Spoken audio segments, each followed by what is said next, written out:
Getting your dog to greet people properly can be a problem, especially for young dogs.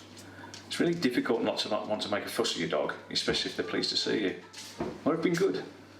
There are a few rules that you have to establish to begin with.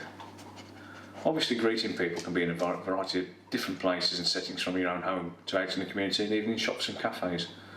The dogs need to have a consistent approach to meeting people wherever they are.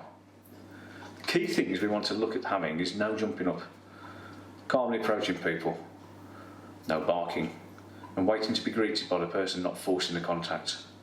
Firstly, no jumping up. Might be cute when they're a puppy, but as they get bigger and stronger it becomes problematic. Puppies will jump to reach you and get your attention. You might even have small children or elderly people in your family, and there may be a much greater chance a jumping dog can knock them over, potentially leading to injury. So always make sure 4 feet are on the floor.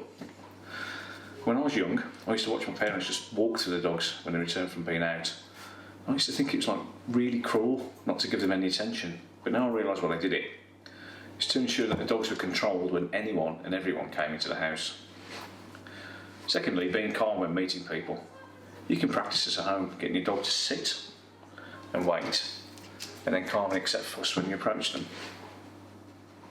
If, like us, you're visiting people and need to approach them, then ensuring that the dog will approach you first calmly is key to them exhibiting good behaviours outside the house.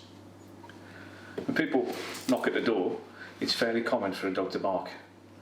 You're entering their domain and they want to know if you're a threat or not. Again, you can enlist friends and family to help you install how to do this, what positive behaviour you're looking for. What you really don't want is a dog consistently barking when anyone comes in. It's going to be really off-putting for visitors, especially children. Lastly, get the dog to wait to be approached. Dogs can sometimes naturally assume that everybody wants to be their friend and have a tendency to go and see anyone and everyone. It's important that they know that they need to wait or be approached by people or be invited to approach them. So what we hope to give you is some top tips to ensure that you have a dog who's great at greeting people like you. So let's crack on with greeting people.